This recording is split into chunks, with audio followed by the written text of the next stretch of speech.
नमस्कार। राजनीतिक खबरों के सबसे दिलचस्प ठिकाने में मैं रूपेश मिश्रा आप सभी का स्वागत करता हूं। दोस्तों, आज शाम होते होते सूबे की सियासत में एकाएक उस वक्त हड़कंप मच गया जब पायलट कैंप के वरिष्ठ विधायक हेमाराम चौधरी ने इस्तीफा दे दिया। आपको बता दें कि हेमाराम चौधरी लंबे अरसे से अपनी नाराजगी व्यक्त कर रहे थे। सरकार की कई बार वो खुले तौर पर मुखालफत कर चुके थे और हेमाराम चौधरी उन विधायकों में शुमार रहे। जब पायलट कैंप ने बगावत कर मानेसर पहुंचे थे तब भी हेमाराम चौधरी उन विधायकों में से एक थे। आपने इस्तीफे की खबर सुनी होगी, पढ़ी होगी, लेकिन हर किसी के मन में ये सवाल हिलोरे मार रहा है कि आखिर क्या वजह रही कि एकाएक हेमाराम चौधरी ने इस्तीफा दे दिया। तो दोस्तों, आपको बता दें कि इसके पीछे मुख्य रूप से दो वजहें सामने आई है। एक वजह तो ये कि हेमाराम चौधरी के कोई एक करीबी है जिनका तबादला कर दिया गया, जिसकी वजह से हेमाराम चौधरी नाराज थे। वहीं दूसरी वजह जो निकल कर सामने आई है वो ये है कि हाल ही में कम्युनिटी हेल्थ ऑफिसर की नियुक्तियां की गई थी। उन नियुक्तियों में भी हेमाराम चौधरी को जो तवज्जो देनी चाहिए थी वो तवज्जो नहीं मिली, उनकी नहीं चली। इस वजह से वो सरकार से परेशान थे। खैर, ये कोई पहली मर्तबा नहीं है। इससे पहले भी हेमाराम चौधरी एक नहीं बल्कि कई मर्तबा उन्होंने द फैक्ट इंडिया से खास बातचीत में भी सरकार के समक्ष इस्तीफे की पेशकश की थी और बार बार ये कहते थे कि सचिन पायलट राजस्थान में मुख्यमंत्री पद के योग्य उम्मीदवार हैं, पायलट के बेहद करीबी माने जाते हैं। लेकिन अब सवाल ये खड़ा होता है कि आखिर ऐसे वक्त में इस्तीफा सौंपने के पीछे की क्या कहानी है? क्या इसकी पटकथा तैयार की गई है? क्या ये महज एक ट्रेलर है? इसके पीछे की अभी पूरी फिल्म बाकी है। क्या सचिन पायलट को भरोसे में लेकर हेमाराम चौधरी ने इस्तीफा सौंपा या फिर सचिन पायलट के इशारे पर हेमाराम चौधरी ने इस्तीफा सौंपा? राजस्थान की सियासी गलियारे में ये सवाल हिलोरे मार रहे हैं। हर कोई इनका जवाब जानना चाहता है। लेकिन जिस प्रकार से हेमाराम चौधरी ने मौजूदा वक्त में इस्तीफा सौंपा है वो जाहिर तौर पर कहीं ना कहीं इस ओर इशारा कर रहा है कि राजस्थान में एक बार फिर से जो सियासी संकट है उसके बादल मंडरा सकते हैं। आपको बता दें कि हेमाराम चौधरी इससे पहले भी कई मर्तबा खुले तौर पर सूबे की गहलोत सरकार की मुखालफत करते रहे हैं, आलोचना करते रहे हैं।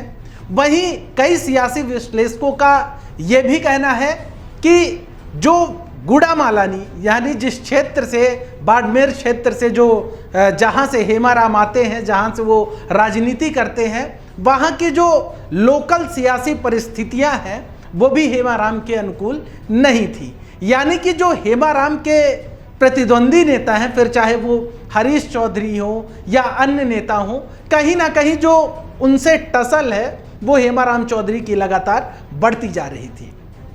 वहीं कुछ सियासी विश्लेषकों का यह भी कहना है कि पायलट कैंप की ओर से ये प्रेशर पॉलिटिक्स का गेम खेला गया है, क्योंकि लंबे अरसे से राजनीतिक नियुक्तियां टाली जा रही थी और इसी के साथ साथ राजनीतिक नियुक्तियों के अलावा मंत्रिमंडल विस्तार टाला जा रहा था और कहा जा रहा है कि हेमाराम चौधरी ये हसरतें पाल कर बैठे थे कि वो पायलट कैंप से ताल्लुकात रखते हैं, वरिष्ठ विधायक हैं, नतीजतन उन्हें मंत्री जरूर बनाया जाएगा। लेकिन नंबर ही नहीं लग पाया। इस वजह से हेमाराम चौधरी नाराज हो गए और उनके अंदर का जो लावा था वो फूट पड़ा और उन्होंने इस्तीफा सौंप दिया। और कुछ लोगों का यह भी कहना है कि यह महज एक इस्तीफा नहीं है बल्कि इसके आगे की पूरी तैयारी की गई है, पूरी पटकथा तैयार की गई है। जाहिर तौर पर जिस प्रकार से हेमाराम चौधरी ने एकाएक इस्तीफा सौंप दिया है उससे सूबे की सियासत तल्ख हो गई है और विपक्षी नेता भी इस मामला पर अब चुटकी लेने लगे हैं। आखिर कांग्रेस का अंतर्विरोध सामने आ ही गया। कांग्रेस के वरिष्ठ नेता और कांग्रेस के टिकट पर 6 बार विधायक रहे हेमाराम जी चौधरी का इस्तीफा इस बात का द्योतक है कि कांग्रेस पार्टी में, कांग्रेस सरकार में आंतरिक लोकतंत्र समाप्त हो गया। पहले भी उन्होंने पेशकश की थी। विधानसभा में कई मुद्दे उन्होंने उठाए। एक वरिष्ठ विधायक की अनदेखी और आखिर मजबूर होकर उन्हें इस्तीफा देना पड़ा। सरकार के जहाज के पेंदे में सुराख हो गया है। अब ये पानी भरना इस इस्तीफे से प्रारंभ हो गया। ये भरे हुए पानी से स्वतः ही कांग्रेस का जहाज, सरकार का जहाज कब डूब जाएगा मालूम नहीं। अंतर्विरोध से घिरी हुई सरकार जहां कोरोना के प्रबंधन में विफल रही, वहीं आज सरकार नाम की सरकार है, काम की सरकार नहीं। और इसीलिए मजबूर होकर आज हेमाराम चौधरी जी को अपना इस्तीफा देना पड़ा और इस्तीफा भी सीधा विधानसभा के अध्यक्ष को उन्होंने भेजा है। निश्चित तौर पर यह इस्तीफे का नाटक नहीं, विधानसभा के नियम और प्रक्रियाओं के नियम 173 के तहत इस्तीफा जब अध्यक्ष जी के सामने आ गया तो अब अध्यक्ष जी के पास उसको स्वीकार करने के अलावा कोई चारा नहीं बचा। ये कांग्रेस का अंतर्विरोध, ये आक्रमण सरकार का नतीजा है। कांग्रेस के अंदर अधिनायकवाद इतना पनप गया है कि वरिष्ठ विधायकों को भी इस्तीफा देना पड़ा। ये दुर्भाग्य है। भाजपा के नेता इस मामलात को सीधे गहलोत सरकार पर काउंटर कर रहे हैं।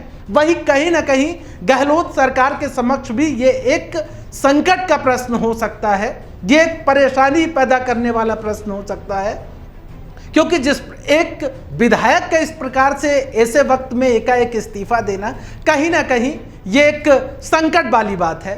खैर, खबर अब ये भी है कि प्रदेश प्रभारी अजय माकन से लेकर विधानसभा अध्यक्ष डॉक्टर सीपी जोशी, मुख्यमंत्री अशोक गहलोत खुद इस मामलात को लेकर गंभीर हो गए हैं और लगातार तमाम जो नेता हैं वो हेमाराम चौधरी से संपर्क कर रहे हैं और इसके पीछे का एक कारण जान रहे हैं कि आखिर हेमाराम चौधरी ने इस्तीफा क्यों दिया। अब बहरहाल देखना यह होगा कि आगामी दिनों में राजस्थान की सियासी तस्वीर कैसे होती है, क्योंकि विधायक का इस प्रकार से इस्तीफा सौंप देना कहीं ना कहीं इस ओर इशारा करता है कि क्या राजस्थान में एक बार फिर से बगावत पार्ट 2 आने वाली है। दोस्तों, कल फिर हाजिर होंगे सियासत की एक दिलचस्प खबर लेकर। तब तक के लिए नमस्कार।